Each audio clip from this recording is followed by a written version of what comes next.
UFO sightings are reported each year. Most can be debunked, but 5% remain unexplained.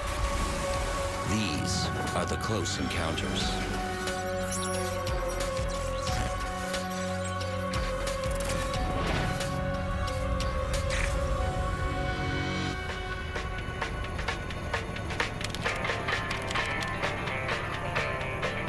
Officer Lonnie Zamora is a 5-year veteran of the New Mexico Police Force. He's built a reputation for not letting anyone get away with anything on his watch. Lonnie Zamora was going about his business, and his business as a policeman was to, in this case, look after people speeding.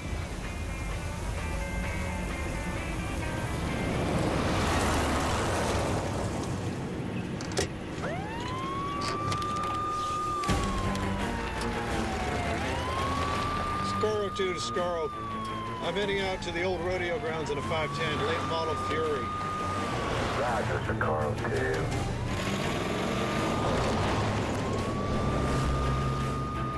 2. You're mine now, boy.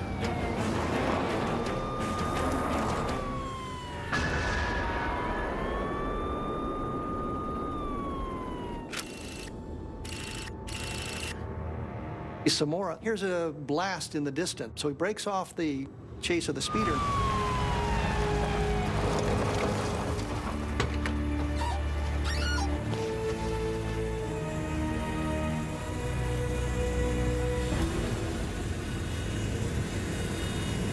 What the hell? Zamora saw a very bright light. He thought it was a flame, possibly, and it was so unusual and so low that he figured he had to investigate it as a police officer. Was this a plane, possibly, that was having problems? What was this? Scaro 2 to Socorro. Yeah, we got some kind of explosion southwest of 60 off Canyon Road. I'm gonna check it out. 10-4, Socorro 2. Over.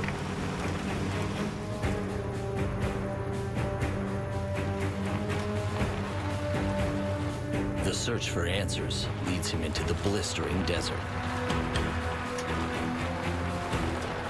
He pulls his car up on top of a ridge so that he can get a better look at what's going on down below him. And he sees what he thinks is an overturned car. He thinks there's been some kind of an accident.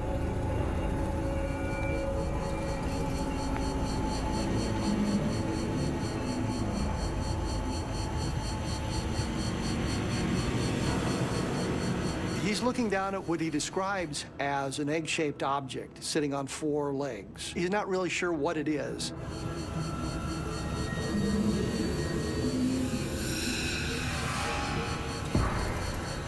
If you can think back to a lunar lander that we had on the moon for the Apollo missions with legs that come out, you know, at an angle from an object to stabilize it, that's essentially how he described them. But what Zamora sees next is even stranger.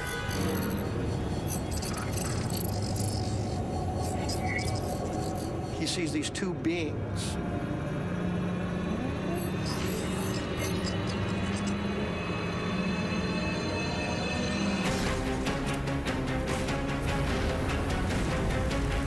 Zamora's freaked out by what he's seeing.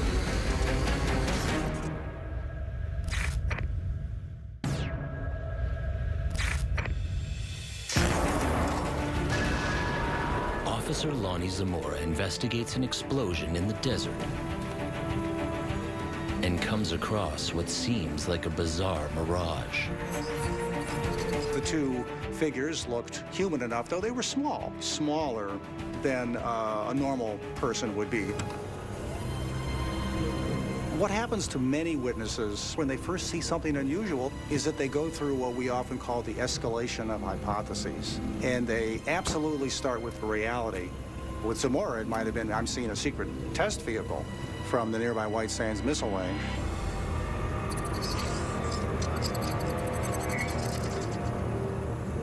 Officer Zamora decides to investigate. But the 2 small figures seem to have disappeared.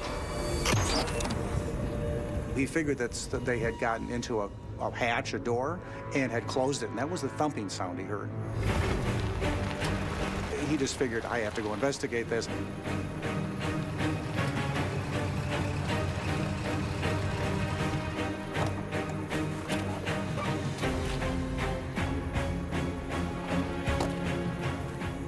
Zamora moves towards the craft. He's now only 20 meters away, and he still can't figure out what he's looking at. Zamora was uncertain about what he was seeing, but he was a police officer, and so he kept approaching the object.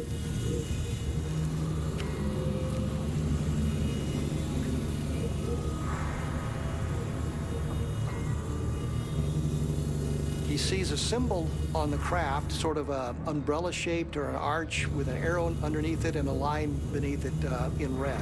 This is like no sign he's ever seen from White Sands or anywhere else. It didn't say U.S. Air Force. It didn't say NASA or U.S. Army or any. It didn't say anything like that. To my knowledge, it doesn't resemble any known alphabet, hieroglyphics, or anything like that.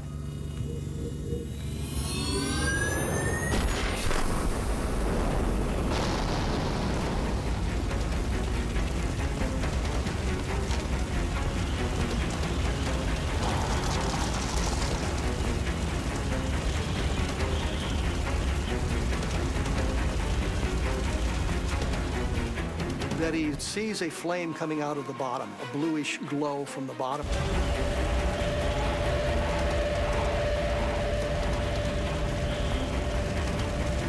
He's freaked out. He doesn't know whether it's going to explode. He doesn't know what it's going to do. He turned around and ran, and I can't blame him. He dropped his glasses and therefore couldn't see as well naturally as the object was beginning to go away. Skeptics have used this point to say that, well, you know, it possibly was a test vehicle because he couldn't really see how it was going away. His vision was good enough to see generally that the object was traveling low across country.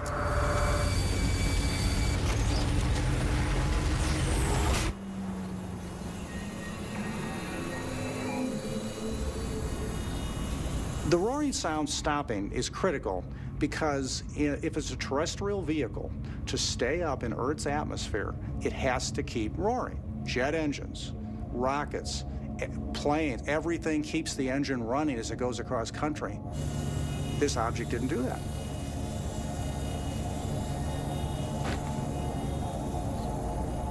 Zamora, he then calls into the station and says, send somebody out here. Hey, Zamora. Zamora's friend, Sergeant Sam Chavez, is first on the scene. Hey, buddy. Are you okay? No, I'm pretty far from okay. Chavez thinks it's some kind of a joke, but he realizes Zamora is clearly frightened by what has just transpired. I don't know how to describe it. It's like it had legs. It was like struts coming down, and this is where one of them was, and another one's over there. You know, there were 4 marks on the ground, and he said they were landing pads, and yes, there's 4 marks that could have been landing pads, and they're in deep enough that it would have taken an object of some size to do that. See this thing? The men find a slab of what looks like fused sand. Sand that's been heated at such a high temperature that it's become like glass. Zamora, what's that?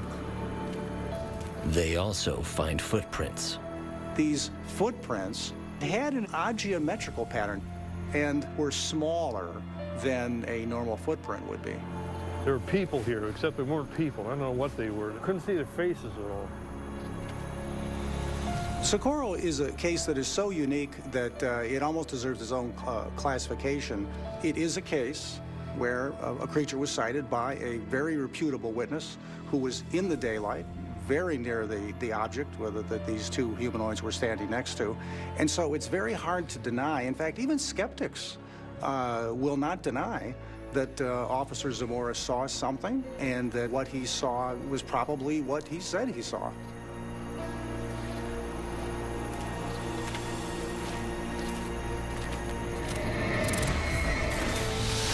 The incident is extensively investigated by the state police, the Air Force, and dozens of journalists. Gas station owner Opal Grinder reports that a customer buying gas near the sighting complained of a low-flying object almost hitting his car. The Air Force announces that no aircrafts from White Sands Missile Range were involved. An engineer from Northwestern University analyzes the landing marks and determines that they are consistent with a craft of the weight and shape that Lonnie Zamora described. All other investigations by the Air Force involving unknown humanoid beings have been dismissed due to the unreliability of the witnesses. Zamora's sighting remains the only one that has not been rejected.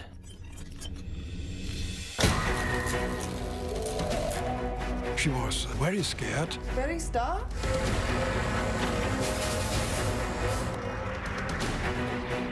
The whole window front was covered by strange lights.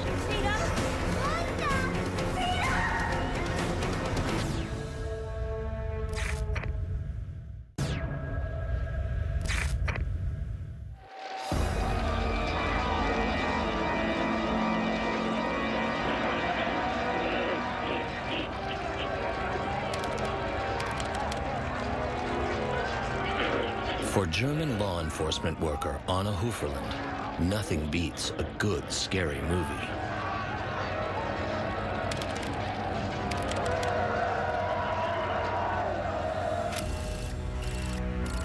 Plauen is a city located about 250 kilometers from Frankfurt in the middle of Germany.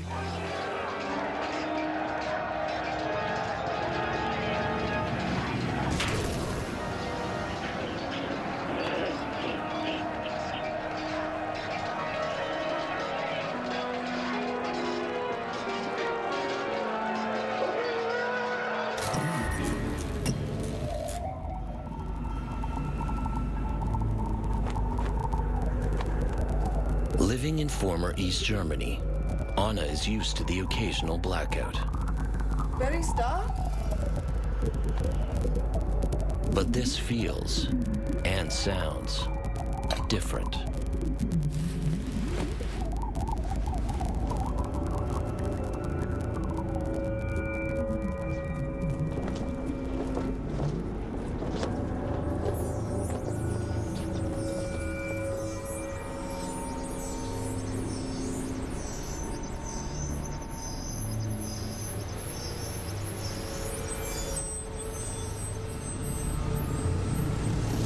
Anna looks towards a stand of oak trees and sees that one of the trees is illuminated. The Plauen case is unusual in the sense that we've got a fairly striking light effect, almost like it's an unusual form of fluorescence or a glowing effect. Anna is mesmerized by what she's seeing.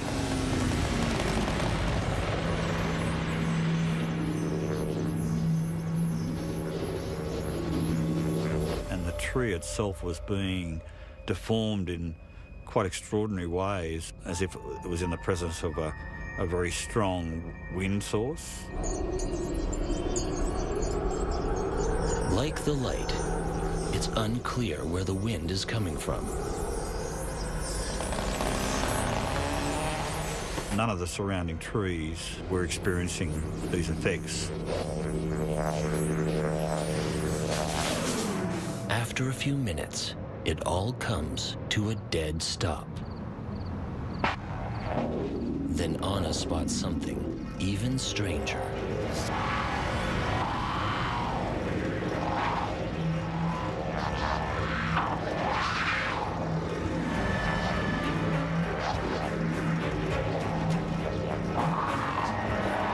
It looked like two frisbees stuck together.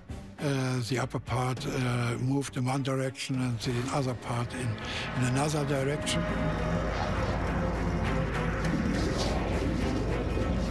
She then made this immediate connection between the object that she was looking at and the unusual effects occurring with this small tree. The object hovers directly outside the apartment of her best friend, Martina.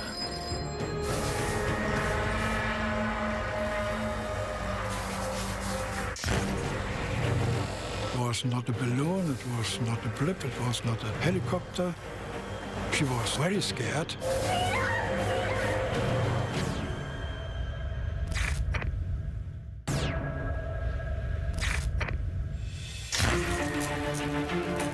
In her East German high-rise, Anna Hooferland sees a strange hovering object just outside her best friend Martina's balcony. It was not a balloon, it was not a blip, it was not a helicopter.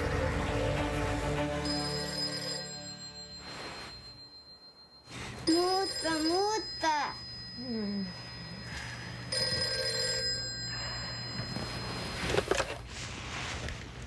Hallo? Hallo, Martina. Anna told her friend, there is a UFO above your building. Anna, du Wahnsinnige, ich schlafe. She was naturally skeptical about this. Nein, nein, nein.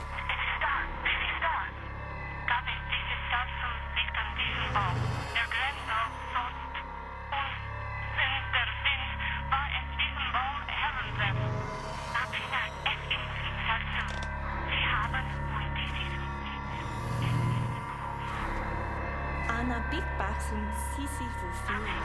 Wo Jenny, das Geiste.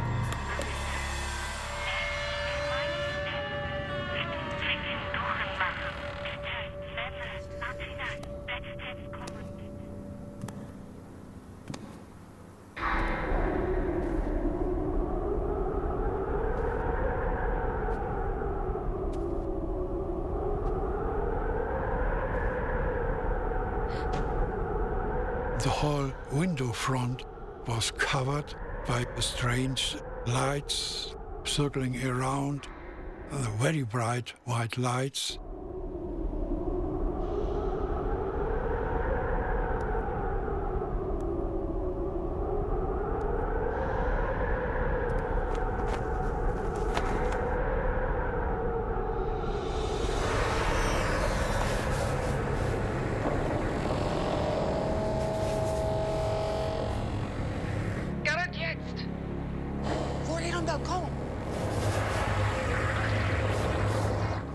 Okay, genau.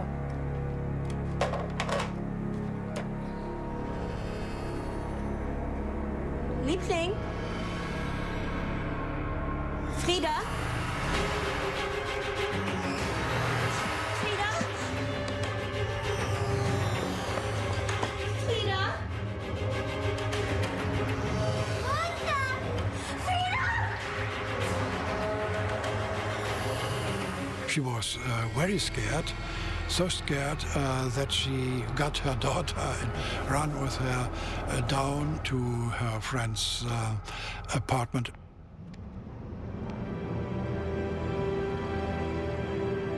They get to Anna's place and they're out in the balcony and they see this object.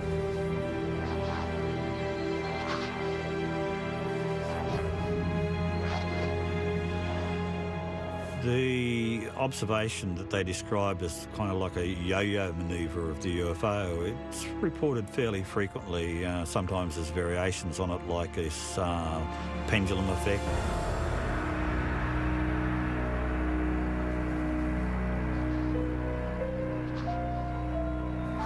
The laundry drying on the balcony was covered with black soot. As a chemist, that kind of details is very significant. It would have been very interesting to have had some analysis done on that, but unfortunately it wasn't a detail that was really investigated thoroughly. Was it the dust which was blowing up by the wind, or was it something else? The strange object begins to rise up.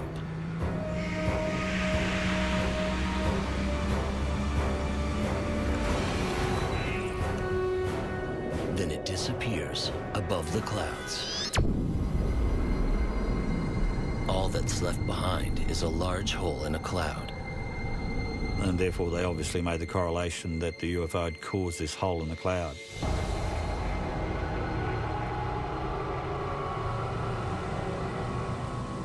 Martina was so afraid from this incident that she never wanted to stay in this apartment anymore.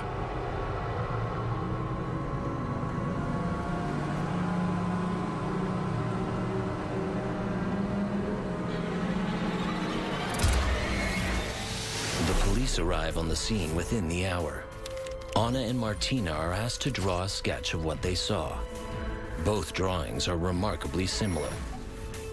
The next day, police tell the media that the sighting was in fact a reflection in the clouds caused by spotlights from a local discotheque.